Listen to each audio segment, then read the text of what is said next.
Inhliziyo yakhe ayinikele ukuthi kwenzekile futhi akubuyi kungenzeki.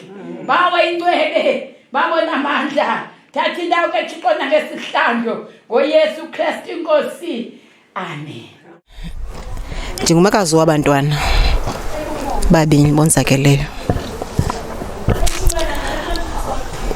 Akhona Ntwana sava nje isithonga sakhe ndathi ndilele endlini noba ngo-10 bandiphazama kanye past 10 ndavuswa ngamapolisa azondichazela uba akhona ugilwe imoto nomntana wakhe. Ndabuza babagilwe bathini, wathi bagilwe basweleka. Kwabe kukho olele esibhedlele ngaphambili egilwa imoto nje akhona ukhona olele esibhedlele Isimanisi yomkroba, Isimanisi siya kuyo somkroba ingekho inhle imeko yakhe nje masizothuswa ileke ngoku akhona echayiswe imoto. Sithe kusenjalo sisalindile ke sisahleli siza ngengomso ke ngoniqoma ndilungise into ba sizohamba ke ngoku ndiyomtshintsha ndimfakela ntike kwiphala yami. Ndithe ekseni uvuka kwami ndavuka kugcwele egate endlini. Hayibo kwenzeka ntoni? Xa ndacinga uba inoba mhlawumbi abanye baze kule nto hayi kodwa kusekusini ndanento etshoyo. Hayi bangena ngaphakathi abantu. Kanti abantu bazochaza umphanga walo utye ipoison usesibhedlele. Yena ndeke isichele inhliziyo zethu kakhulu. Yaya ndiyomkeli mna. Ndiyafuna uyomkela kodwa akwazi ndingamkela. Isichele inhliziyo zethu sifamily. Into yabantu asiqela uyiva thina kwezinye indawo. Kodwa namhlanje ehlele thina. Izidumbu ezithathu endlini. Asiyomkeli ke lonto sifamily hayi mina andiyomkeli endasoze ndayamkela. Because kubhlungu kuthi akumandanga. Njengoko kuba le mizimba ingakanana imithathu.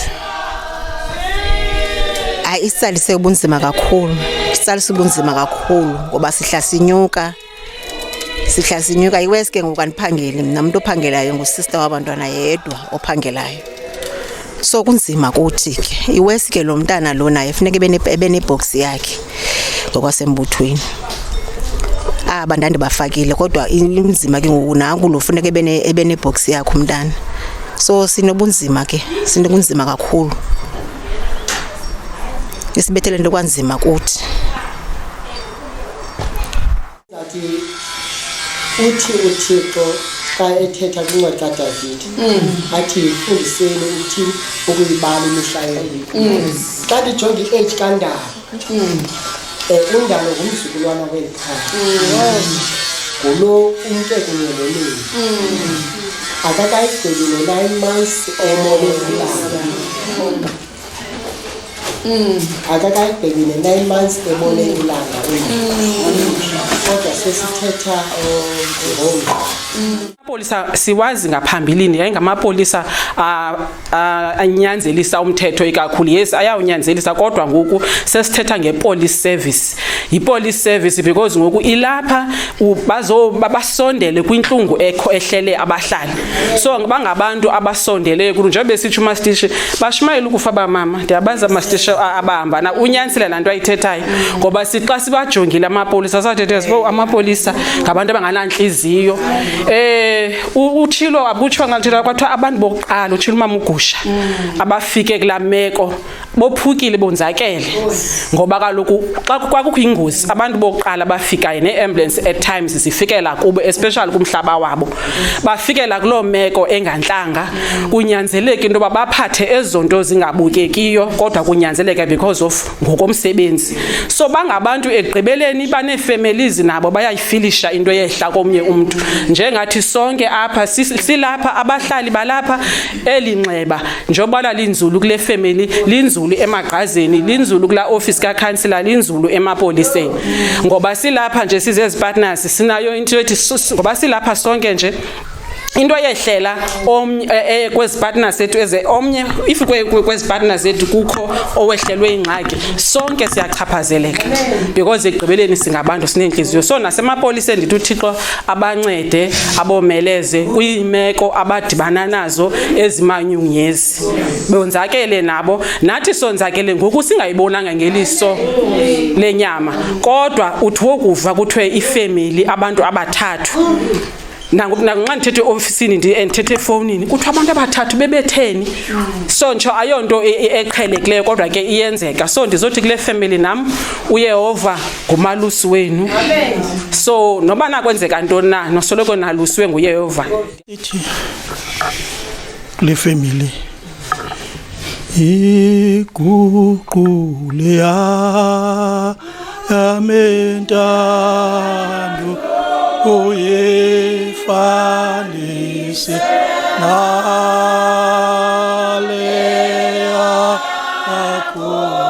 akususa onke uyifihle so that uSathana angakwazi uyibona. Nqanda. Yes. Nqanda uSathana Nkosi ungavumi athethe nabo. Mbuyisa umva njengoThixo ukuze Nkosi bakwazi ukucinga bengaphazanyiswanga nguSathana. Sicela wena Nkosi njengoThixo. Thixo wethu namandla amakhulu. Mnikazi wento zonke. Sicela Nkosi xa thina siphuma wena Nkosi njengoThixo ushiyeke ngemkwekwelikhaya. Moya wakho ingcwele, moya wakho wenyaniso, moya wakho intanda hlala apha Nkosi ngawo wonke amaxesha ukwenzela into babathatha isigqibe sisiso bethabe sithatha Nkosi kukho umoya wakho wenyaniso. Thixo wethu onamandla amakhulu kumkani kakumkani sicela Nkosi ubagxothela incinge ngendawo ngabaxakanisi xotha Nkosi ngoba Nkosi xa kusebusuku siyafika incinga. Sicela wena Nkosi njengoThixo bagxothela incinge ngendawo ugxothe Nkosi nankumbulo esingeziso ukuze Nkosi singabenzakalisi.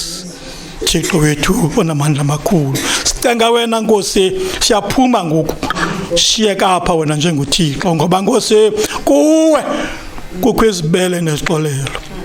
Sicela wena Nkosi ezo zibele zakho zihlala apha singemki nangophi nomsusu. Cela sime ngenyawo samkela ufefe.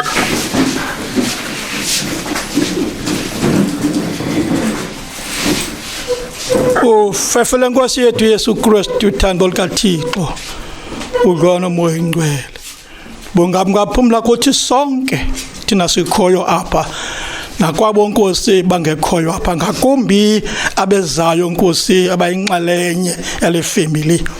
Uthando lwakho Nkosi oludlula konke ukuqonda budlwana moya ingcwele bungabi ngahlala phakathi kwethu naphakathi kwabo bancede Nkosi ngenxa kaYesu Kristu obuyayo. Amen, amen, amen, amen, amen, amen, amen, amen. Amen.